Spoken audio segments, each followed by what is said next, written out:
والسلام على رسول الله أما بعد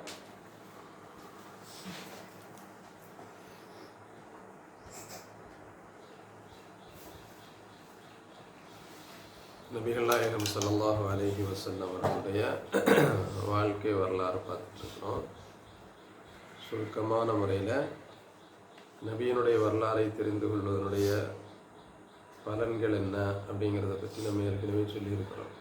குறிப்பாக லா யுமினு அஹதுக்கும் ஹத்தா அகூன அஹப்ப இலைஹி மின் வாலிதிஹி வவலதிஹி வன்னாஸி அஜ்மஈன். நபி மீதுள்ள ஒரு நேசம் தான் இதுக்கு முக்கிய காரணம். நபியை நேசிக்கணும்னு சொன்னால் நபி யாருன்னு தெரியாமல் நேசிக்க முடியாது இல்லையா? ஒரு ஆளை நேசிக்காமல் இருக்கிறதும் அடித்து நம்ம கட்டாயப்படுத்தி என்ன நேசத்தையோ பாசத்தையோ மனசில் கொண்டு வர முடியாது. அது தானாக வர வேண்டியது. அப்போ அந்த நேசபாசம் என்பது அந்த ஆளை பற்றி ஒரு சரியான புரிதல் இருந்தால் தான் நேசமோ பாசமோ வர முடியும். அது யாராக இருந்தாலும் சரிதான், அந்த ஆளை பற்றி நமக்கு ஒரு சரியான புரிதல், அவங்கள பற்றி அவங்களுடைய செயல்பாடுகள், சொற்கள், அவர்களுடைய நடைமுறைகள், இதில் ஏதாவது நம்மளை ஈர்க்கணும், நம்முடைய வாழ்க்கையில் ஒரு தாக்கத்தை ஏற்படுத்தணும். அப்படி இருந்தால் தான் அந்த நேசபாசம் வரும். நபிகள் நாயகம் ஸல்லல்லாஹு அலைஹி வஸல்லம் அவங்கள பொறுத்த வரைக்கும் தாயை விட தந்தையை விட நேசிக்க வேண்டியவங்க அப்படின்னா, தாய் தந்தையை தெரிந்ததை விட தெரிய வேண்டிய ஆளுன்னு அர்த்தம். தாயை விட தந்தையை விட நான் தெரிஞ்சாதான், நபி யாருன்னு தெரிஞ்சாதான் அந்த நபியை நான் என்ன செய்ய முடியும், நேசிக்க முடியும். சும்மா நபியை நேசிங்கன்னு சொன்னால், ஏன் என்னை விட நான் நேசிக்க வேண்டியது யாரை? இறை தூதரை. ஆனால் உண்மையிலே நாம் எல்லாம் அந்த மாதிரி ஒரு நேசம் நம்மகிட்ட இருக்கா, பாசம் நம்மகிட்ட இருக்கா, சமுதாய மக்கள்கிட்ட அப்படி ஒரு பாசம் இருக்கா அப்படின்னு கேட்டால் அந்த பாசம் இல்லைங்கிறது தான். பெரிய அளவில் அந்த நேச பாசங்கிறது இல்லை. அதனால தான் இன்றைக்கி என்ன ஆச்சு அப்படின்னு சொன்னால், நேசம் பாசம் அன்புங்கிறதெல்லாம் ஏதோ ஆடி அடங்கக்கூடிய ஒரு ரபியுல் அவ்வல் மாதத்தோடு முடிஞ்சு போயிடுது. அப்படி ஒரு சின்ன ஒரு வரையறைக்குள்ளே கொண்டு வந்துட்டாங்க. ரபியுல் அவ்வல் 1 முதல் 12 வரைக்கும் பள்ளிவாசலில் இருக்கிற ஊரில் உள்ள பள்ளிவாசலில் ஒரு பள்ளிவாசலை நல்லா அலங்காரம் பண்ணணும். அங்கே மக்களையெல்லாம் கூப்பிட்டு உட்கார வச்சு என்ன செய்யணும், கல்யாண நிகழ்ச்சி நடத்தணும், நேர்ச்சி வைக்கணும். வீடுகள் தோறும் என்ன செய்யணும், மௌலிதுகள் ஓதணும். இப்படி பண்ணாதான் நேசம். இது செய்யலைன்னா நேசம் இல்லை அப்படின்னு நேச பாசங்கிறதெல்லாம் இதுக்குள்ளே கொண்டு வந்து அடக்கிட்டாங்க. ஆனால் இப்படி ஒரு பாசமோ நேசமோ இறை தூதரோ தோழர்களோ அவங்க நடைமுறைப்படுத்தினதா அப்படின்னு கேட்டால், அதுக்கும் இறை தூதருக்கும் இறை தூதருடைய தோழர்களுக்கும் எந்த சம்பந்தமும் இல்லைங்கிறது தான் யதார்த்தம். அப்போ நேசம் பாசம் என்பதெல்லாம் அவங்க யாரு, அவங்க என்னவெல்லாம் செஞ்சாங்க, நான் ஏன் அவங்கள நேசிக்கணும், என்னுடைய வாழ்க்கையில் அவங்க என்ன செஞ்சாங்க, நான் நல்லவனாக வாழ்றதுக்கு எந்த வகையில் அவங்க வழிகாட்டி இருக்கிறாங்க, என்ன மாதிரியான தியாகங்களை எல்லாம் அவங்க மேற்கொண்டாங்க, இதையெல்லாம் பார்க்கும்போது படிக்கும்போது இயல்பாகவே இறை தூதர் மேல் என்ன செய்யணும், ஒரு நேசம் பாசம் வரணும். அந்த மாதிரியான ஒரு முயற்சி பெரும்பாலும் சமூகத்தில் முன்னெடுக்கிறது இல்லை. அப்படிதானே? என்ன செய்யணும், எல்லா பள்ளிகள் தோறும் இறை தூதரை பற்றி சொல்லிக் கொடுக்கறதுக்கு ஒரு ஏற்பாடு பண்ணணும். அப்படிதானே? இல்லை, இறை தூதருடைய வாழ்க்கை வரலாறுனா என்ன, அவங்க என்ன வாழ்க்கை வாழ்ந்தாங்க, என்ன தியாகம் பண்ணாங்க, இதை சொல்லிக் கொடுக்கறதுக்குரிய ஒரு ஏற்பாடு. ஏன்னா அடிப்படை பாடங்கள் கற்றுக் கொடுக்கக்கூடிய அரபிக் கல்லூரிகளில் சொல்லித்தரதோடு சரி, அதுலேயும் பெரும்பாலான அரபிக் கல்லூரிகளில் முழுசாக இறை தூதருடைய வரலாறுகள் என்ன செய்யறதில்லை, சொல்லிக் கொடுக்கறதும் இல்லை. மக்தப் மதரசாக்களில் இப்போ எடுத்துக்கிட்டோன்னு சொன்னால் ஏதோ ஒரு சில சம்பவங்களோடு என்ன செஞ்சிருவாங்க, அதோடு முடிச்சுக்குவாங்க. முழுமையாக இறை தூதரை சொன்னால் தானே வளரக்கூடிய பிள்ளைகளுக்கு அந்த ஒரு பாசம் அன்பு தான் இருக்கும். அப்போ அதனுடைய நோக்கம் தான். சும்மா சொன்னால் லா யுமினு அஹதுக்கும் ஹத்தா அகூன அஹப்ப இலைஹி மின் வாலிதிஹி வவலதிஹி வன்னாஸி அஜ்மஈன். எல்லா மக்களை விட, பாப்பாவோட அம்மாவோட இறை தூதரை ரொம்ப நேசிக்கணும், நேசிக்காட்டா ஈமான் இருக்காது அப்படின்னு சொன்னால் ஈமான் வந்துடுமா? அப்போ அந்த ஒரு முயற்சி தான் நாம் இப்போ என்ன செய்கிறோம், இந்த சீரா வகுப்பின் மூலமாக அல்லது வேறு எங்கே சீரா வகுப்பு எடுத்தாலுமே அதுதான் அதனுடைய முக்கிய முக்கியமான நோக்கம், முக்கியமான இலக்கம் தான். நம்ம பல விஷயங்களை பார்த்தோம் இறை தூதருடைய வரலாற்றில். அப்படிதானே? இல்லையா?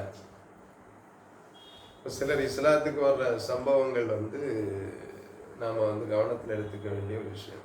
ஏன்னா இஸ்லாம் மறைந்து சொல்லப்பட்ட காலகட்டத்தில் இறை தூதர் ஸல்லல்லாஹு அலைஹி வஸல்லம் வந்து வெளிப்படையாக சொல்லாத காலகட்டத்தில் பலரும் காதும் வச்ச மாதிரி இறை தூதரை பற்றி முகமது ஸல்லல்லாஹு அலைஹி வஸல்லம் அவங்களை பற்றி பேசிக்கிறாங்க.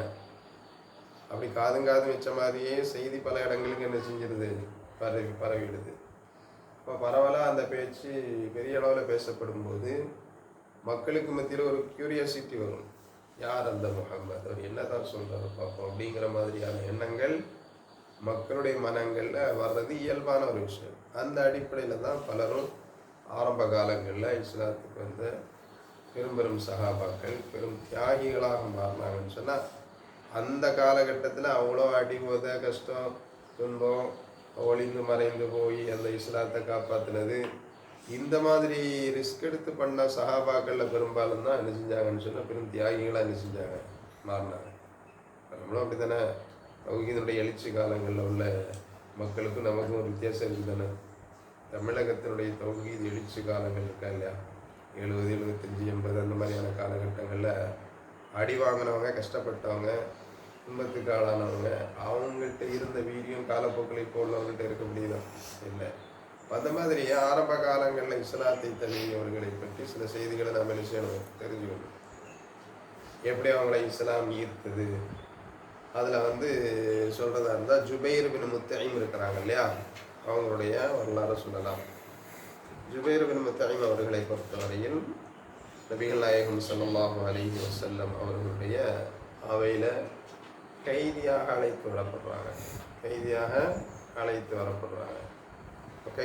அழைத்து வரப்பட்ட என்ன செய்வாங்க, அவங்க கைது செய்து அவங்கள பள்ளிவாசலில் தான் கட்டி போடுவாங்க. மக்கள் போக்குவரத்துள்ள இடமா இருக்கும். ரசூல் ஸல்லல்லாஹு அலைஹி வஸல்லம் மக்கள்கிட்ட உட்கார்ந்து பேசுகிறப்பல செய்திகள் அவங்க கேள்விப்படுற வாய்ப்பு இருக்கும். தொழுகையை கண்காணிக்கவும் தொழுகையில் நடக்கிற விஷயங்களும் பார்க்கறதுக்குரிய வாய்ப்புகள் அவங்களுக்கு இருக்கும். பலரும் பள்ளிவாசலை கொண்டு வந்து கைதியாக கட்டினதுக்கு பிறகு இறை தூதரை புரிஞ்ச சம்பவங்கள் நிறைய இருக்குது. பள்ளிவாசலை கொண்டு வந்து கட்டி போட்டதுக்கு பிறகு இறை தூதரை புரிந்து கொண்ட சம்பவங்கள் நிறைய இருக்குது. அப்படி சம்பவங்கள் ஒன்று தான் என்னது, ஜுபைர் பின் முத்தைமுடைய அந்த ஒரு வரலாறு. ஜுபைர் பின் முத்தைம் அவர்களை பொறுத்த வரைக்கும் மதீனால மக்களை என்ன செய்கிறாங்க, அவங்க இது கைதியாக சிறை கைதியாக பிடிக்கப்பட்டவங்க, பதிலுடைய கைதியாக பிடிக்கப்பட்டவங்க, அவங்க கொண்டு வந்து என்ன செய்கிறாங்க, பள்ளிவாசலில் கைதியாக கட்டி போடும்போது இது ரசூலுல்லாஹ் ஒரு மகரிப் தொழுகை தொழ வைக்கிறாங்க. தொழ வைக்கும்போது என்ன சூறா ஓதுறாங்க அப்படின்னு சொன்னால், சமயத்துகு யக்ரஉ ஃபில் மக்ரிபி பித்தூர், சூரத்து தூரை என்ன செய்கிறாங்க, ரசூல் ஸல்லல்லாஹு அலைஹி வஸல்லம் ஓதுறாங்க. ஃபலம்மா பலக அம் குலிகு மின் கைரி ஷைஇன் அம் ஹுமுல் காலிகூன் அம் ஹலகுஸ் ஸமாவாத்தி வல் அர்த பல் லா யூகினூன், அவர்கள் எதுவும் இல்லாததிலிருந்து படைக்கப்பட்டார்களா, அல்லது அவர்கள் தான் எதையும் படைத்தார்களா, அல்லது அவர்கள் தான் வானங்கள் பூமியை படைத்தார்களா, எதுவுமே அவர்களால் உறுதிப்பட சொல்ல முடியாதவர்களாக இருக்கிறார்கள். இப்படி இருக்கும்போது அவர்கள் ஏதோ படைப்பாளர்கள் போல் நடந்து கொள்ளுகிறார்கள் என்ற அடிப்படையில் அந்த செய்திகள் வர்றத, அந்த வசனங்களை அப்படி கேட்குறாங்க. கேட்கும்போது அவங்களுடைய உள்ளத்தில் ஒரு எண்ணம் ஓடுது, இது முழுமையாக ரசூல் ஸல்லல்லாஹு அலைஹி வஸல்லம் ஓத வேண்டுமே என்ற ஒரு எண்ணம், அந்த தூண்டுதல் அவங்களுடைய மனசில் ஏற்படுது. மட்டுமல்ல சொல்கிறாங்க, காத கல்வி ஐயத்தீர, என் உள்ளம் அப்போவே என்ன செஞ்சிருச்சு, பறக்க ஆரம்பிச்சிருச்சு. என் உள்ளம் பறக்க ஆரம்பித்து விட்டது. பறக்க ஆரம்பிச்சுன்னா என்ன அர்த்தம், அது இலக்கியமாக சொல்லக்கூடிய ஒரு வார்த்தை. அப்படின்னா என்ன, எதை நான் வந்து ரொம்ப உறுதியோட இஸ்லாத்துக்கு எதிராக குஃப்ரை பிடிச்சிட்டு இருந்தனோ, அந்த குஃப்ருடைய நிலையிலிருந்து என்னுடைய உள்ளம் பறக்க ஆரம்பிச்சிருச்சு இஸ்லாத்தை நோக்கி.